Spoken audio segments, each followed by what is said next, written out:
All right, hello all you heavy metal heroes and heroines. Hope you're doing well. My name is Alan, and it's that time again. So let's talk metal. I'm really pumped to talk about this topic tonight. I'm going to be discussing one of my favorite heavy metal bands of all time. I think they're one of the best kept secrets of the underground death metal scene. They never really got their due back when they were active, but I think their sound holds up incredibly well to this day. They were one of the early heavy metal bands in Australia, and they're considered the godfathers of the extreme metal scene from down under. I am talking about, of course, the one and only Armoured Angel.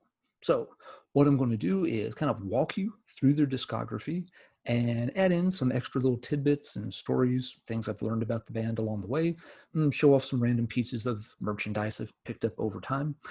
Armoured Angel is one of the very few bands I even pretend to be completist about. I've bought a lot of Armoured Angel stuff over the year just because it has their name on it, because I really like the band that much. For a reference point, if you've never heard of them, their classic sound is described as kind of a mixture of Bolt Thrower meets Motorhead. What more could any serious headbanger want? All right, without further ado, let's get started on their discography. So, Armoured Angel released their first demo back in 1985. It's called Baptism in Blood. This is not the original. This is a reissue that was done later. The original copies of the demo are notoriously hard to find, even among demo collectors. Regardless, the music on it is pretty good. It shows the band was operating in very much a traditional 1980s heavy metal Iron Maiden-influenced style. The music, though, has a little bit of a darker edge to it than Iron Maiden. I think a better reference point would be the first couple of Running Wild albums, where Running Wild was operating in that very solid 80s German metal sound, but they tended to name drop Satan a little more often than other bands, stuff like that. And that Armoured Angel demo is kind of operating in the same territory. It has a couple of really good songs on it, like Iron Legions and I Am the Beast, so it's a decent demo. It's the only thing this lineup of the band would put out. The lineup fell apart soon after there, and main man Lucy had to recruit some new members to keep the band moving forward. So he recruited a pair of brothers, Matt and Joel Green. They reformed the band in 1987, and they would resurface 2 years later in 1989 with their next demo. That was the Wings of Death demo tape. And this shows the band is now operating in a very different style than that first demo. On Wings of Death, Armoured Angel has moved into a thrashy territory, and it's on the rawer side of the thrash spectrum. Several reviewers from back in the day likened this to classic Destruction and some of those other German thrash bands that had that very sort of raw and blackened sound mixed into it. And that's a pretty good reference point for the Wings of Death demo. So it's very good material. The band is definitely coming together and gelling pretty well. Wings of Death, you could find it on cassette, and it was also, amazingly, pressed on vinyl back in the day. It was the only piece of vinyl the band had released when they were active. Here's the vinyl pressing of it. This was one of the demos released on the Wild Rags series. These were released with pretty minimal packaging, but Armoured Angel was one of the bands selected for one of those releases. All right, moving into 1990, the band kept things going with their next demo tape, which was the Communion demo. And this one is very similar in style to Wings of Death. They're still operating in that sort of blackened, raw thrash metal vibe. Destruction is a good reference point. The band cited their main influences were more things like Venom and Celtic Frost, but they certainly didn't mind being compared to Destruction. Who would? If you like the Wings of Death demo, you're going to like this one as well. 4 more songs in that style, very strong stuff. The band did get some merchandise released around that time as well. One of the things I picked up years ago was one of the t-shirts that came out during the Communion era.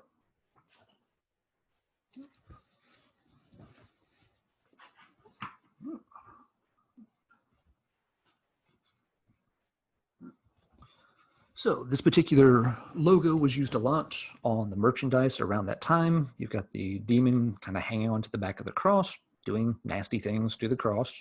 Very heavy metal kind of imagery going on. And again, it shows the band is moving into that, sort of much darker territory. All right, the band would keep the momentum going, and in 1992, they would release their first EP. And this is probably my favorite release by the band. It's the Stigmata EP. This was originally supposed to be another demo tape only release, but the band decided they would go ahead and do it as a full EP instead. And this shows the band changing styles a little bit. They're moving away from that sort of raw thrash metal style and into a heavier, darker style of death metal. The best reference point for their sound at this point in time in 1992 is Bolt Thrower. They've got that same very crushing, punishingly heavy sound, but they're not pummeling you with blast beats or D beats. They're not, using gore-drenched imagery or lyrics or anything. They just have that very tight, very heavy sound that Bolt Thrower perfected, where it just feels like you're being run down by a 20-ton tank, but it still has this, melodic theme to it. It's still a little catchy. It's not just, really extreme for the sake of being extreme. The Stigmata release was on cassette. It also came out on CD back at the time. And this has some of the band's finest songs on it. Tracks like Beyond the Sacrament and Hymns of Hate. Interestingly, it also shows the band trying out some different ideas. The last track, Ordained in Darkness, still has a very heavy, very dark riff to it, but it also has like some sampling going on within the song. So it shows that Armored Angel were changing styles and expanding, trying out some different things. They weren't going to become a one-trick pony. They didn't want to be a Bolt Thrower clone. Yes, Bolt Thrower is the best reference point if you're not used to this band's sound, but they had their own thing going on. But yes, if you just need an easy checkpoint, think classic Bolt Thrower if they sang about sort of dark, occult, mystical things instead of singing about war, and more war. All right, so after Stigmata, the band went from strength to strength, and in 1994, they released what many fans consider to be their best release, the Mysterium EP. This one was released on cassette. I don't have an original cassette copy of it. They turn up for sale from time to time, but they're usually ridiculously expensive. I can't spend that much on a cassette. But it also came out on CD at the time. This has 6 songs on it. It is very similar in style to the Stigmata EP, but the band is expanding on that sound a little bit. Still very much has that crushing, heavy, pummeling, but melodic Bolt Thrower style of death metal. But again, they're perfecting that sound. I cannot emphasize how tight the 3 guys are on these tracks. They are completely locked in with one another. Makes for a really, really strong offering. Great, great material here. Right around the release of Mysterium is kind of when the band reached their peak. They were getting a little more exposure here and there, getting a little more merchandise out and things like that. For example, they were starting to do some video releases, and you could actually get a VHS with a couple of Armored Angel videos on it around that time. They made it over to Europe to play some dates. They played a few concerts in Germany and also in London. They reportedly made it to the United States for a couple of weeks. I have no idea where they were or where they played, if they got to play, but they apparently did cross over to the US for a while. Wish I could have gotten to see them.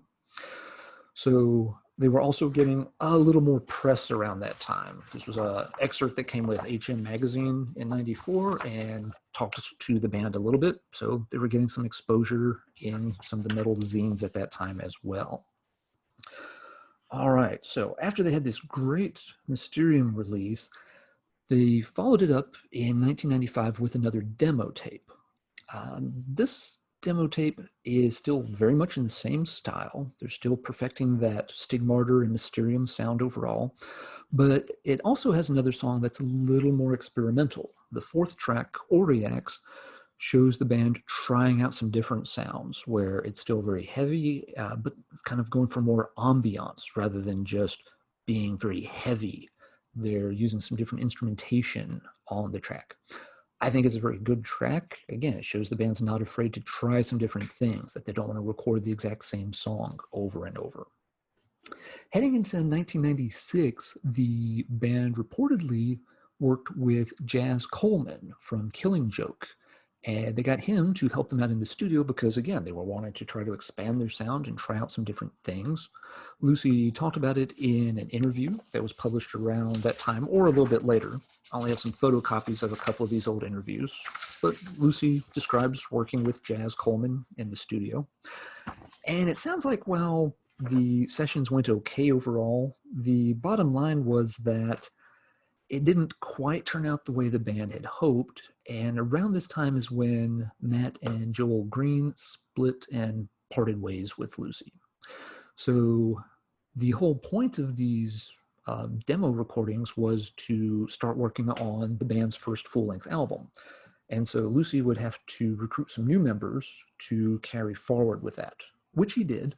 By 97, he had a new lineup for Armored Angel, and I have a recording from 97, another demo that I don't have the original of, just MP3 files, but it has several tracks in demo stage that the band would eventually rework and get released on that elusive full-length album they'd been waiting to put out. And that full-length came out in 1999. It was titled Angel of the Sixth Order. It was released on the Warhead label in Australia. This has the new lineup, and they're still operating in that same style as Mysterium and Stigmata. They still have that bolt thrower meets Motorhead vibe to the music. It's a good album. It is perhaps, though, a step down from the gold standard that Armored Angel had set during the Lucy, Matt, and Joel era of the band. There's nothing wrong with the performances from the new guys. They do a fine job. The songs are still pretty good. It's just that it's maybe, one step down from that top tier that the band had already established. This is around the time when I had become aware of the band. It was a little while before this album was released. Back in the mid and late 90s, I was doing a lot of tape trading, and I did a massive tape trade with a fellow in Louisiana. And I'm sorry, I do not remember your name. It's been a long time ago. But you sent me a big pile of tapes, and several of these, several of these Armored Angel recordings were among them.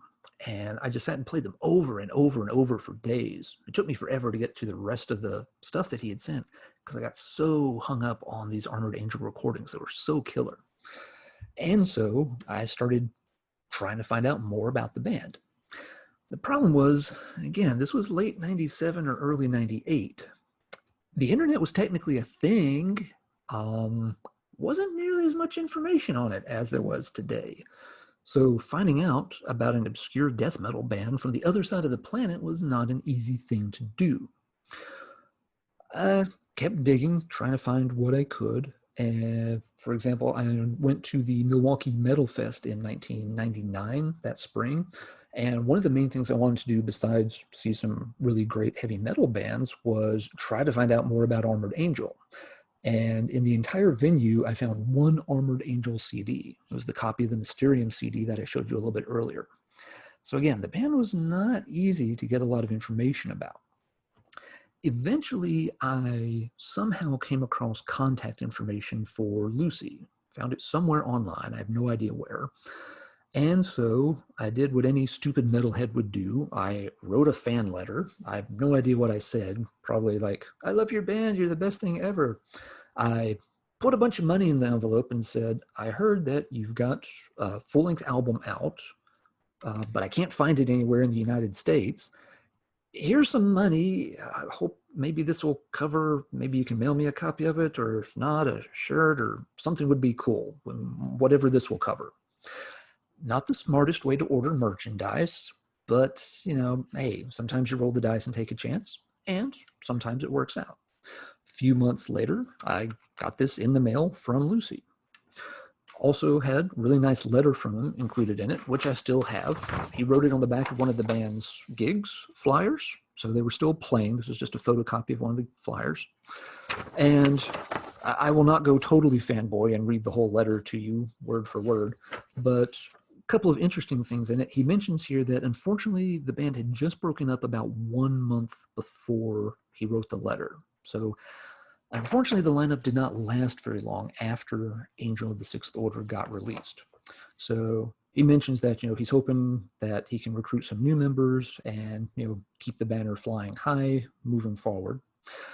There also, he added a PS that said, "You mentioned you were an extra large in a shirt. Sorry, but I'm all out of those. I've included a large shirt. It's the last shirt I have. Hope it fits." So let's show that off for a moment. This is the shirt that Lucy sent me along with the CD.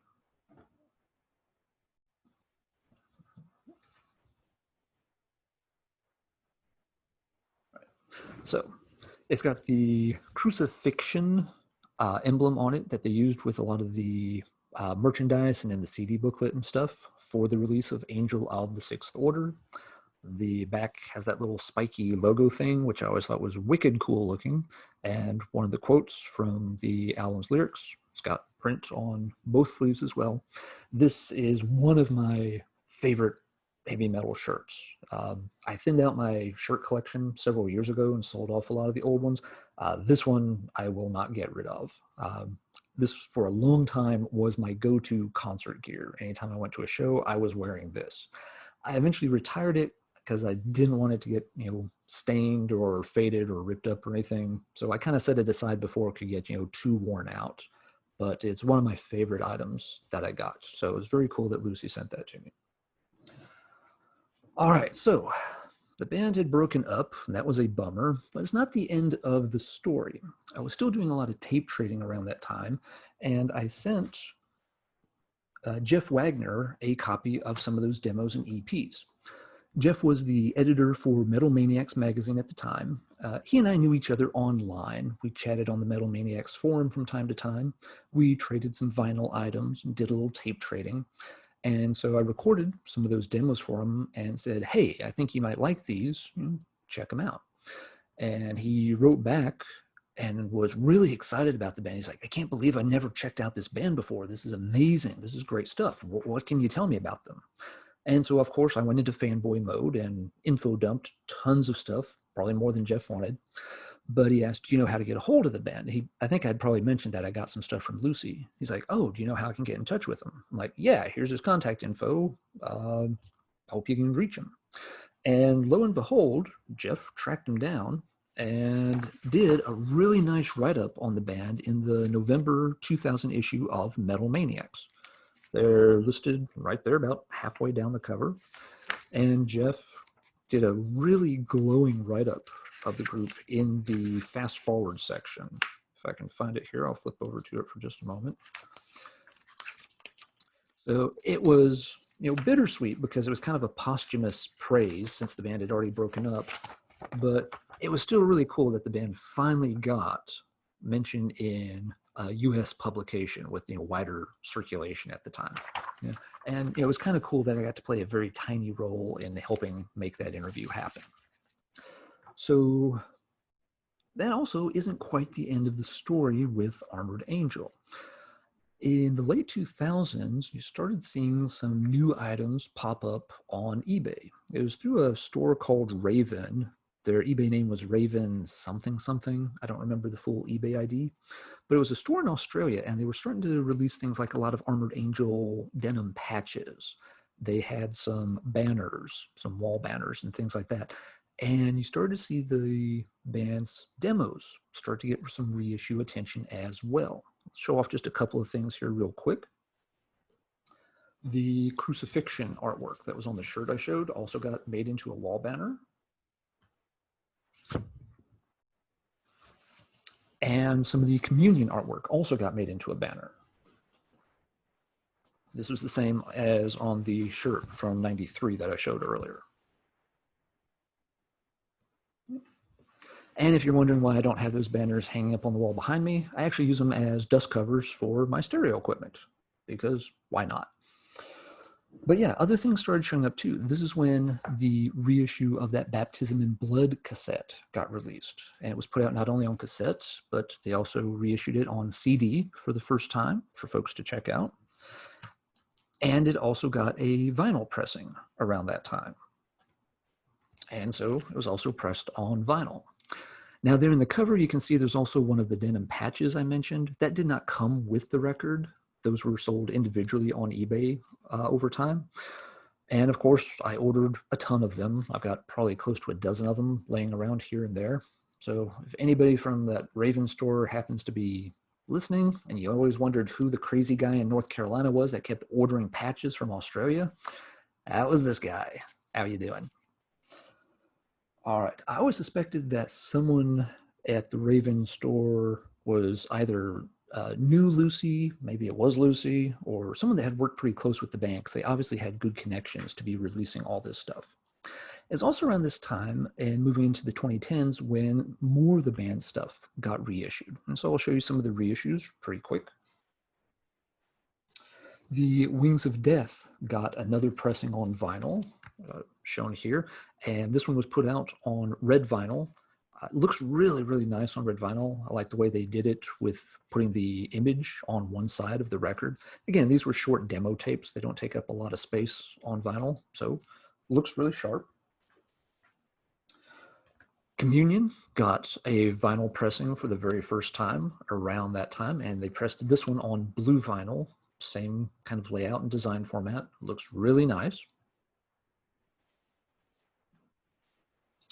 Stigmata got its first vinyl pressing around this time as well. This one's only on black vinyl. Not sure why they didn't do it on colored vinyl as well. Here's another one of the denim patches that they were selling. Again, I've got these things all over the place.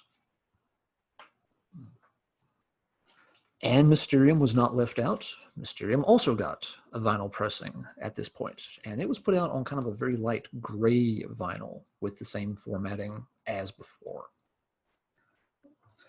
Some other things got reissuing around this time as well. There was a really nice anthology collection put out in 2012 called Hymns of Hate. It's a 2 CD set, and it collects all the recordings from that band's golden era. It's got the Wings of Death and Communion demos on it. It's got that Stigmata EP and also the Mysterium EP, and it also includes the demo from 1995. So kind of everything you'd want from the Green Brothers era of the band. So really nice collection and a great way to check out their stuff. Also around that time, Angel of the Sixth Order finally got a reissue. Again, the original was very hard to get. It really didn't circulate outside of Australia. And so it was reissued with new artwork. Although they were smart, they kept that original, very killer artwork on the back cover as well. And it got a CD pressing, and it also got a vinyl pressing around that time as well.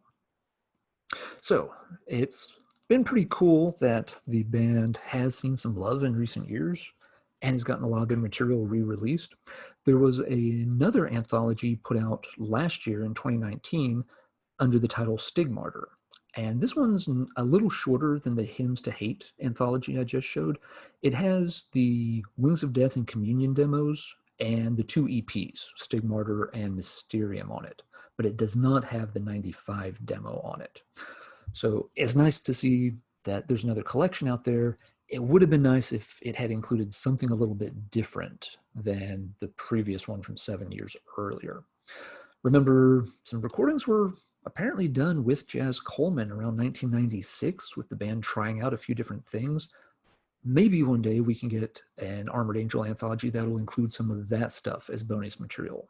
To my knowledge, none of that material has ever made it out into circulation. Okay, I think that gets us to the end. So let's keep talking metal in the comments down below. Are you familiar with Armored Angel? And if so, what's your favorite recording by the band? Are there other bands you think are very comparable that people would get into that they just don't know about? What's your favorite underground death metal band that never quite made it that you think should have and that you think people need to know about and should be able to track some stuff down today? Let me know by leaving a comment down in the message area below. And with that, I want to wrap this up. I will see y'all in the next video. Take care.